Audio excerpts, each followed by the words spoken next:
Então você tem uma situação de um caos muito grande e é exatamente a situação que o Trump recebe nas mãos dele.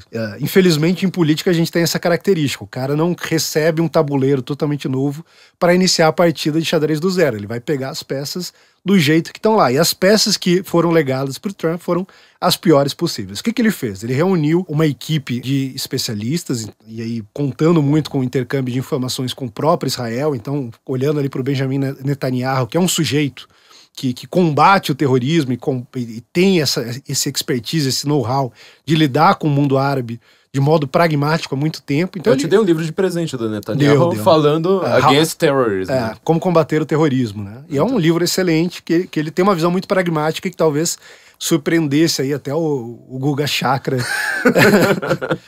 e o Caio Blinder, né? Mas o que o Trump faz então? Ele começa a consultar esse pessoal, começa a verificar o que havia de errado na atuação do Bush e na atuação do Obama. Então ele descarta esses dois legados. E aí, no caso do Bush, ele identifica muito claramente que esse idealismo de mudar regimes, de mudar governos, não funcionava. E ele aponta isso já durante a sua campanha. No caso do Obama, ele também vê que havia um favorecimento por parte do Obama em relação a esses grupos islamistas políticos radicais que queriam implementar um modelo, um regime similar ao do Irã, e vê que isso também não serve. Então ele vai buscar uma outra visão, e a visão que ele tem é exatamente essa. Descarta-se todas essas leituras tradicionais dos especialistas, que já está consolidados, que é repetida diariamente na CNN e na Globo News, e olha para a situação de modo geopolítico. Então, a gente olhando para a situação de modo geopolítico, qual que é a conclusão que o Trump tem em relação ao Oriente Médio? Fala, olha, a situação que a gente tem no Oriente Médio hoje é muito parecida com a situação que a gente tinha no globo, no mundo,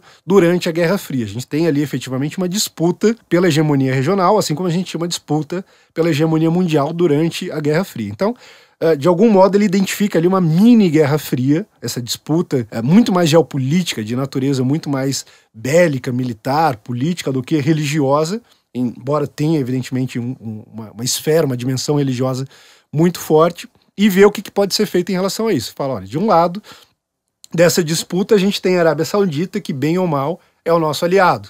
Então, aqui pense que o Trump já desistiu daquele idealismo do Bush. Ele não está mais querendo falar, não, preciso que a Arábia Saudita seja uma democracia maravilhosa, nos moldes defendidos pelo Kant na paz perpétua. Não, eu quero saber o que favorece os Estados Unidos, o que favorece o povo americano, lembrando da ideia de America First, e o que não favorece. Então, ele está sendo bem pragmático, não está sendo idealista, não está tendo preocupações de ordem moral, ele quer entender o que favorece o interesse nacional americano e o que enfraquece o interesse nacional americano. Ele identifica que o avanço do Irã enfraquece o interesse nacional americano, enquanto que, se você tiver pelo menos a manutenção da situação atual, sem uma potência se estabelecendo como grande influência, como grande hegemon no Oriente Médio, você garante uma segurança maior, tanto para os Estados Unidos quanto para os seus principais aliados no Oriente Médio. Dentre eles, Israel, evidentemente, mas a gente pode citar o Egito, pode citar a própria Arábia Saudita em alguma medida. Então, o Trump olha para essa situação com muito pragmatismo, mas ele vai utilizar também a sua diplomacia para tentar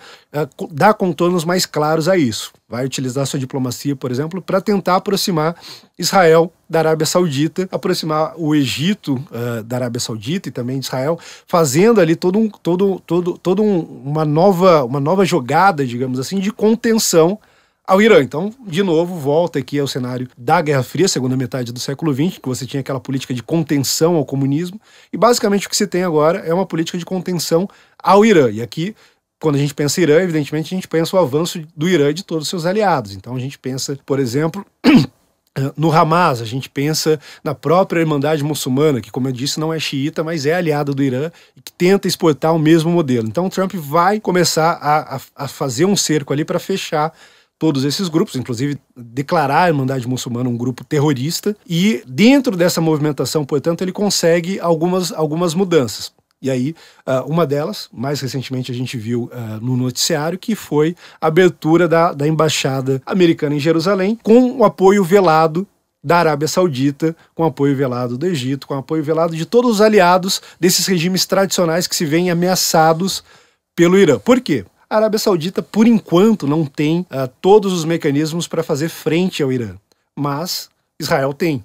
Israel tem, inclusive, poder para exceder o poder do Irã e fazer com que eles fiquem lá numa posição de recuo. Embora exista sempre a ameaça ali do desenvolvimento nuclear, que aí sim mudaria totalmente o jogo ali dentro daquele cenário. Ou seja, você tem sempre aquela diplomacia... na verdade, eu lembro que até quando a gente estava falando do Henry Kissinger uma vez, você falou assim, olha, apesar de ele ser ele tem uma visão sobre diplomacia, o princípio basilar dele é meio óbvio a ser seguido. Ou seja, se você tem duas forças ali em disputa, você favorece aquela que vai ser melhor para você. Ponto.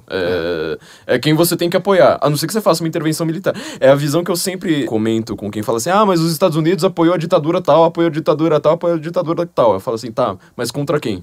Se ele tá apoiando a ditadura tal contra uma ditadura maior, você tem que apoiar a ditadura tal, ou então você faz uma intervenção militar, que é o modelo Bush.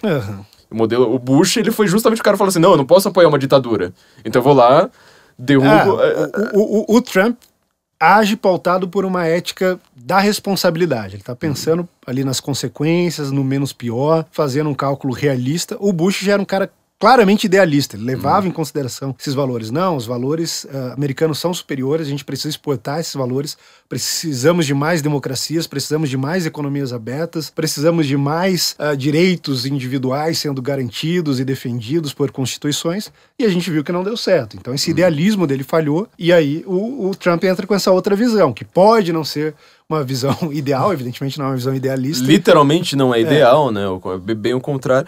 Eu queria te fazer uma pergunta agora entre Bush e Trump, porque eu tava ouvindo o Sebastian Gorka, que eu acho que você deve adorar. É um cara que eu gosto bastante. Eu tô adorando ele tava falando justamente quando teve os bombardeamentos do Trump na Síria. Então começou a falar assim, mas o Trump agora começou a dar uma de Bush. Eu falo assim, mas, gente, peraí. Você bombardear um lugar que praticamente não tem gente, né? Porque era só uma fábrica, né, de bombas, de armas químicas.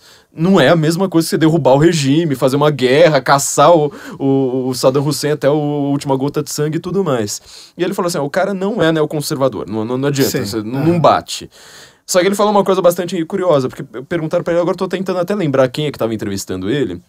Eu fui lá e falei assim, tá, mas eu tô tentando entender qual que era a postura do Obama, porque, assim, a política do Obama, ela não faz o menor sentido, a política do Obama pro Oriente Médio. Tudo assim que você fala assim, mas eu quero, sei lá, que esse grupo aqui que tá gritando Death to America, ele pare de ter poder. Ele fez tudo para aquele grupo ter mais força. E ele falou assim, cara, obviamente que é uma simplificação da parte dele, mas ele falou assim, a política do Obama era muito simples. A Al-Qaeda era o grande inimigo, né? Ele pegou logo ali depois do Bush. A Al-Qaeda era sunita, ele falou assim, para derrotar os sunitas eu tenho que fortalecer os xiitas, então faz acordo nuclear com o Irã, esquece que que o Irã, por exemplo, ele é o financiador do Hamas, esquece que o Irã é financiador do terrorismo no mundo inteiro, então ele acaba financiando, tipo, ele olha só pro xiitismo. Isso aí é válido mesmo? Como é que a gente vai lidar com isso agora? Olha, eu acho que se a gente olhar para a chave do pós-colonialismo, a gente entende melhor. Obama não estava só tentando combater a Al-Qaeda e esqueceu do resto. Isso pode ter tido uma influência, mas a Al-Qaeda foi muito mais um bode expiatório, já estava bastante fragilizado na época que Obama assumiu. E você usa isso, mas... De fato, houve uma política de favorecimento da posição iraniana, se a gente pensar nessa perspectiva geopolítica de disputa pela hegemonia, que era uma disputa que não favorecia os Estados Unidos e nem os seus aliados na região. Pelo contrário, prejudicava e muito. E agora o Trump está fazendo uma reversão disso. E aí é muito interessante a gente apontar para o fato de que a política externa do Trump, não apenas em relação ao Oriente Médio, mas em relação ao mundo de modo geral, ela tem essa característica realista e pragmática, e mais do que isso. O Trump parte de uma perspectiva que aqui é um livro até que muito ruim sobre alguns aspectos, mas tem os seus méritos sobre outros, que é o livro do Paul Kennedy sobre a ascensão e queda dos grandes impérios. Ele fala que os Estados Unidos ia cair e tudo mais, ele erra muito a previsão dele, mas uma coisa que ele cria ali é o conceito de um alcance excessivo dos impérios. Então os impérios vão aumentando o seu alcance, aumentando, até que eles se esgotam. E esse esgotamento acaba levando a uma série de fragilizações internas nas bases que vão levar à queda daquele império. O Trump, de algum modo, ele identifica que os Estados Unidos estavam vivendo esse momento. Então, o seu alcance estava muito estendido, o dinheiro investido fora em reconstruções, como a reconstrução do Iraque, o dinheiro investido por meio dos auxílios, por meio da USAID, por exemplo, uma série de políticas voltadas para o exterior, voltadas para a manutenção da ordem internacional, que na verdade geravam fragilidades internas. Então você tinha problemas econômicos gerados por isso, você tinha problemas de segurança pública gerados por isso, e o Trump identifica isso como um problema claro. Quando ele fala America First, ele de fato está falando que a América precisa ter sua posição garantida para que a sua política externa possa continuar. Então, basicamente, ele identifica esse esgotamento, de algum modo, e vê que precisa fazer uma manutenção. Então ele vai começar a manutenção por onde? Pela economia, pela segurança pública, redefinindo ali a soberania nacional, resguardando a soberania nacional americana, e aí sim agindo pragmaticamente e pontualmente sempre que for necessário, apenas para manter a posição americana. As pessoas falam, não, o Trump não tem uma política externa coerente, a gente não sabe o que ele está fazendo, hora ele parece agir de um modo, hora de outro. Ele efetivamente usa isso como uma estratégia. Isso é algo que ele inclusive diz que utilizaria. Ele gosta de esconder. Ele inclusive disse que utilizaria. Ele fala, não, um general, um comandante que revela a sua estratégia é um bosta, porque ele tá dando pro seu inimigo todos os instrumentos para ele se defender. Eu não vou fazer isso. E no próprio Art of the Deal ele diz muito que você tem que jogar com essa dubiedade para as pessoas não saberem o que esperar de você e serem surpreendidas. Ele faz isso, mas você tem alguns instrumentos que permitem ali entender como a política externa dele funciona, e o principal deles é esse. Ele identificou que houve um esgotamento das ações americanas, do poder americano, e que isso precisa ser reajustado para que o poder americano, vamos dizer assim, você vai lubrificar as engrenagens, você vai fazer todos os reparos, todos os consertos necessários para que aquilo continue funcionando e garantindo a ordem internacional. Então, o America First não é contra a ordem e a estabilidade internacional, como todo mundo tem dito. É o contrário. O America First é o elemento mais importante para que a ordem internacional continue, porque com o declínio de uma grande potência, com o declínio de uma superpotência como os Estados Unidos, que a gente tem é o espalhamento de instabilidade. Se a gente pensou no cenário ali, caiu o Gaddafi domesticamente na Líbia, você tem vários grupos disputando pelo poder. Cai os Estados Unidos como potência global. Se os Estados Unidos caem, o que você vai ter também é uma ascensão de várias disputas regionais, de vários grupos de poder tentando disputar os espólios desse poder que tá em declínio. Então Trump não pode permitir que isso aconteça, porque isso levaria a uma guerra sistêmica, uma guerra mundial, levaria uma série de conflitos regionais e que em alguma medida já vinham ocorrendo no governo Obama, assim como tinham ocorrido durante o governo Carter. E aí o Reagan faz exatamente isso, reafirmar o poder americano, naquela época com outros instrumentos, e o Trump está fazendo a mesma coisa. Então quando ocorre, por exemplo, algo como na Síria, foram utilizadas armas químicas, e aí tem toda aquela discussão, foi utilizada, não foi o regime, não foi. O que a postura do Trump é muito pragmática, e não tem como ser confundida com a de um neoconservador pelo seguinte, ele olha para aquilo e fala, olha, a Síria se quer um Estado legítimo e funcional, ou seja, um Estado legítimo e funcional tem a obrigação, tem o dever de garantir que dentro do seu território tais armamentos, uma lista X de armamentos não sejam utilizados, porque o governo sírio, o Estado sírio, é signatário dos tratados que banem armas químicas. Então o responsável é o Estado sírio e não um grupo qualquer. Quando as armas são utilizadas, independentemente de quem as utilize, o responsável é o Estado sírio e ele precisa ser responsabilizado por isso. Então quando o Trump toma essas ações simbólicas, é basicamente para dizer, olha, a gente está aqui botando ordem na casa, está cuidando da nossa economia, nossa política é America First, mas a gente não está desatento para o que está acontecendo no mundo. Não pensem vocês que vocês vão sair fazendo bagunça que a gente vai deixar, porque armas químicas afetam a segurança nacional americana e podem, inclusive, dentro de um cenário de guerra civil, como o da Síria, cair na mão de grupos terroristas que podem utilizar isso em território americano, em território europeu, em Israel, enfim, no território de aliados americanos. Então o Trump ele trabalha o tempo todo com esse pragmatismo de consertar, de melhorar as bases, de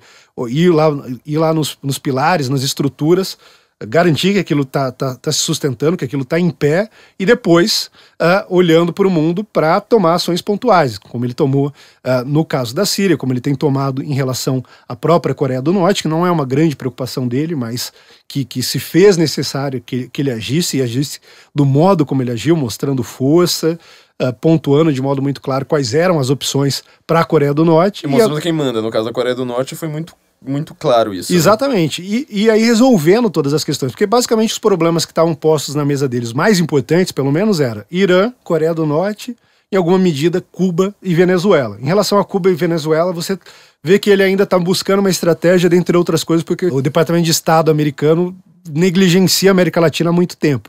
Mas em relação à Coreia do Norte, a gente já tem ali delineado uma solução. E em relação ao Irã, eu acredito que também a gente tem uma solução já se delineando. A gente vai ter de novo aí um isolamento da posição iraniana, um enfraquecimento da posição iraniana, e por mais que eles espeneiem e tentem desenvolver o seu programa nuclear, vão estar numa posição muito mais fragilizada agora que o Trump denunciou o acordo do Irã e saiu fora. Então, isso coloca pressão sobre as nações europeias, sobre o próprio Irã, e eles vão espenear, queimar bandeira, como eles têm feito, mas isso é também um sinal de impotência muito mais do que de agressividade, como tem parecido. Para você não citar o Paul Kennedy de novo aqui no podcast, porque eu acho uma vergonha uma coisa começa a acontecer. O Paul Kennedy, para quem não sabe, esse livro, né, Ascensão e Queda das Grandes Potências, ele escreveu em 85, eu acho, dizendo que os Estados Unidos iriam cair sob o peso do seu programa militar, né? E o terceiro mundo iria surgir como uma grande força capitaneado pela União Soviética. O livro foi escrito 4 anos antes do Muro de Berlim cair, né? Então, uma das previsões mais fracassadas que já se fizeram. O cara faz isso, o livro tá aí à venda pra tudo quanto é lado, mas a gente é que é fake news, mas enfim. Pergunta, isso é uma ação capitaneada com Israel, porque as relações da América com Israel mudaram muito com Obama. O Obama, ele deixou Israel, deu um chá de cadeira no Netanyahu, que disse que foi assim, uma das coisas mais bizarras que já aconteceu na história da diplomacia americana com Israel. Você não dá um chá de cadeira no presidente, né? O Obama demorou meia hora lá para atendê-lo e tal.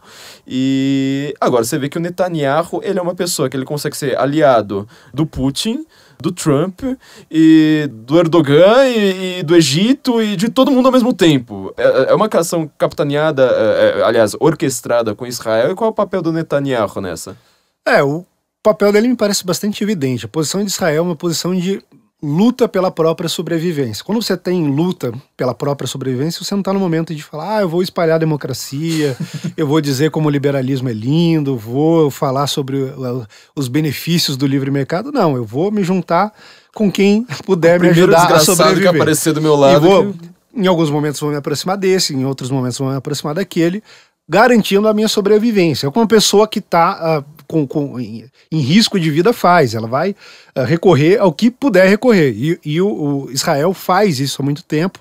O Netanyahu aprimorou muito essa técnica e o Trump tem efetivamente aprendido isso. Ou seja, a gente não vai se pautar pelo idealismo do Bush, a gente também não vai se pautar pelo anti-americanismo do Obama. A gente vai ter uma ação pragmática para garantir a posição dos Estados Unidos no mundo, continuar a manter a nossa influência no mundo, defendendo sempre o interesse nacional americano antes de qualquer coisa, porque senão vira desordem também. A gente tá aqui defendendo a ordem internacional, defendendo, enquanto isso a China tá crescendo e a gente tá levando prejuízo tudo em nome da ordem internacional. Chega um momento que a China consegue sobrepor os Estados... Chegaria um momento que a China conseguiria sobrepor os Estados Unidos junto com a Rússia, e aí a ordem liberal, que tanto defendem, simplesmente iria para o espaço.